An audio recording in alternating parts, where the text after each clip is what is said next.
Lễ đón chính thức Tổng Bí thư, Chủ tịch nước Tô Lâm tại Cuba diễn ra trọng thể. Bí thư thứ nhất, Chủ tịch nước Cộng hòa Cuba Miguel Díaz-Canel Bermúdez chủ trì lễ đón Tổng Bí thư, Chủ tịch nước Tô Lâm trong nghi thức cao nhất dành cho nguyên thủ quốc gia. Theo đặc phái viên thông tấn xã Việt Nam, vào khoảng 18 giờ 30 chiều ngày 26 tháng 9 theo giờ địa phương, lễ đón chính thức Tổng Bí thư, Chủ tịch nước Tô Lâm và phu nhân cùng đoàn đại biểu cấp cao Việt Nam thăm cấp nhà nước tới nước Cộng hòa Cuba đã diễn ra trọng thể tại Cung Cách mạng ở thủ đô La Habana. Bí thư thứ nhất Ban chấp hành Trung ương Đảng Cộng sản Cuba, Chủ tịch nước Cộng hòa Cuba Miguel Díaz-Canel Bermúdez chủ trì lễ đón. Lễ đón được tổ chức trọng thể theo nghi thức cao nhất dành cho nguyên thủ quốc gia. Trong không khí thắm tình anh em, Bí thư thứ nhất, Chủ tịch nước Cuba Miguel Díaz-Canel Bermúdez đã đón Tổng Bí thư, Chủ tịch nước Tô Lâm tại sảnh chính Cung Cách mạng. Hai nhà lãnh đạo cùng tiến vào vị trí danh dự và quân nhạc cử quốc thiểu hai nước. Đội trưởng đội danh dự các lực lượng vũ trang cách mạng Cuba mời hai nhà lãnh đạo cùng duyệt đội danh dự. Trong tiếng nhạc hùng tráng, Tổng Bí thư, Chủ tịch nước Tô Lâm và Bí thư thứ nhất, Chủ tịch nước Miguel Díaz-Canel Bermúdez cùng tới chào quốc kỳ hai nước và đội danh dự. Sau nghi thức duyệt đội danh dự, Tổng Bí thư, Chủ tịch nước Tô Lâm và Bí thư thứ nhất, Chủ tịch Cuba Miguel Díaz-Canel cùng tiến đến chào hỏi và giới thiệu các thành viên chính thức đoàn đại biểu hai nước có mặt tại lễ đón.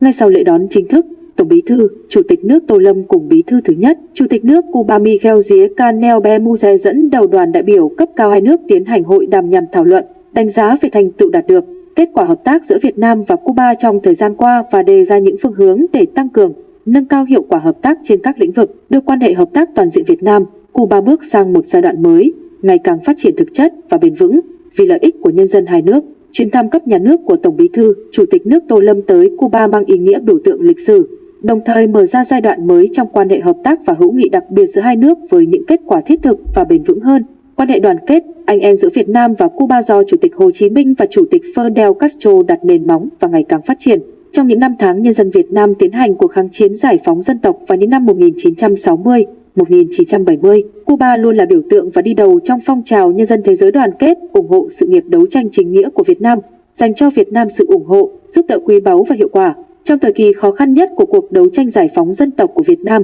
Đảng, Nhà nước và nhân dân Cuba anh em luôn dành cho Việt Nam sự ủng hộ và giúp đỡ vô cùng quý báu, có hiệu quả về cả tinh thần lẫn vật chất. Nhân dân Việt Nam luôn ghi nhớ câu nói bất hủ của lãnh tụ Cuba Fidel Castro vì Việt Nam, Cuba sẵn sàng hiến dâng cả máu của mình. Về phần mình, Việt Nam luôn tích cực tăng cường sự đoàn kết, gắn bó và nỗ lực đẩy mạnh, nâng cao hiệu quả của sự hợp tác toàn diện giữa hai đảng, hai nước. Lãnh đạo hai đảng, hai nhà nước nhiều lần nhấn mạnh quan hệ giữa hai nước là biểu tượng của thời đại. Trong suốt hơn 60 năm qua, dù tình hình thế giới có nhiều thách thức, thăng trầm, song mối quan hệ đoàn kết, anh em giữa Việt Nam, Cuba ngày càng được củng cố và phát triển, gắn bó khăng khít trên nhiều lĩnh vực. Ngày nay, Đảng, Nhà nước và nhân dân hai nước luôn coi trọng quan hệ đoàn kết truyền thống, hữu nghị đặc biệt Việt Nam, Cuba và tiếp tục vun đắp, phát triển tốt đẹp trên tất cả các kênh. Quan hệ giữa hai đảng đi vào chiều sâu, giữ vai trò nền tảng chính trị, định hướng phát triển quan hệ giữa hai nước. Quan hệ chính trị, ngoại giao tốt đẹp giữa Việt Nam, Cuba đã tạo đà cho hợp tác kinh tế, thương mại giữa hai nước phát triển.